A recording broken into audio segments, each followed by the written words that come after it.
तर नमस्कार मित्रांनो, स्वागत आहे तुमचं एका नवीन व्हिडिओमध्ये। तर मित्रांनो, आज आमच्या आईनं बघा काय बनवलं आहे। आंब्याचा सीझन चालू झालेला आहे, तर आता रस ते वडिलांनी आमच्या आंबे घेऊन आले, ते मार्केटहून आंबे घेऊन आले। त्याच्यानंतर मित्रांनो, आईनं आमच्या ज्वारीचं आणि गव्हाचं पीठ वापरून जे जुनी पद्धत आहे मित्रांनो करायची, तर याला काय म्हणतात नक्कीच सांगा।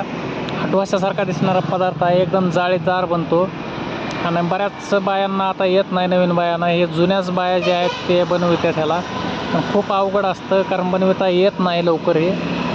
तर नक्कीच कमेंटमध्ये सांगा हे जे केलेलं आहे ते काय बनवलं आहे आमच्या आईनं, नक्कीच कमेंट करून सांगा। मीही सांगणार आहे तुम्हाला शेवटला।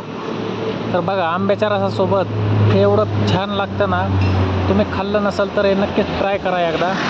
ट्राय केल्यानंतर नक्कीच मला कमेंटमध्ये सांगा कसं लागतं ते। तर आमच्या बायकोला येत नव्हतं, त्याच्यामुळे साईडला बसून बघत होती। तर आईला मी खास त्यासाठीच बोलवून घेतलं होतं, कारण हा आंब्याचा सीझन आला की ह्या पदार्थ करायला चालू होतो खेडेगावामध्ये। जास्त करून खेडेगावात होतं, नाहीतर पुरणाची पोळी आणि आंब्याचा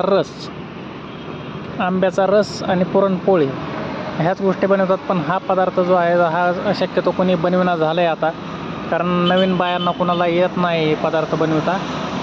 तर तुम्ही पाहू शकता कसा जाळीदार बनतं आहे। आता बघा तुम्ही, आता पलटी केल्यानंतर बघा थोडं तेल लावायचं खाली तव्याला। तेल लावल्यानंतर ते पीठ जे आपण स्लरी केलेलं आहे ते स्लरी टाकून घ्यायची डोश्यासारखी। हा बघा जाळीदार बनलेला आहे एकदम, कसं जाळीदार वाटतंय, छान छान वाटायला लागले बघा, कसं जाळी धरलेलं आहे मित्रांनो। तर मित्रांनो, माहिती असेल तर नक्कीच कमेंटमध्ये मला सांगा। तर हा जो पदार्थ आहे मित्रांनो, ह्याला खेडेगावाकडे आपल्या धिरडे म्हणते, तर तुमच्याकडे काय म्हणतात ते नक्कीच कमेंटमध्ये सांगा मित्रांनो। तर हा आंब्याच्या रसासोबत एकदा ट्राय नक्कीच करा पदार्थ।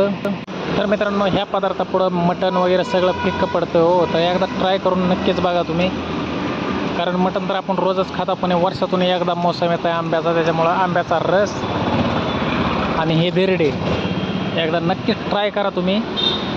तुम्हाला येत नसतं तर कमेंटमध्ये नक्कीच सांगा, मी तुम्हाला त्याची रेसिपीची सगळी माहिती टाकतो तुम्हाला कमेंटमध्ये, डिस्क्रिप्शनमध्ये सगळंच लिहून टाकतो। तर बघा हो का कसे जाळीदार बनविलेत आमच्या आईनं सगळे धिरडे। एवढेच नाहीत मित्रांनो, तर एकदम दुरडी भरून केली ती। तुम्हाला बघायला भेटणार आहे किती केली ती। हे बघा, इथं दुरडी भरलेले आहे मित्रांनो, कमीत कमी नाही म्हणलं तर 15 ते 20 धिरडे झालेले आहेत।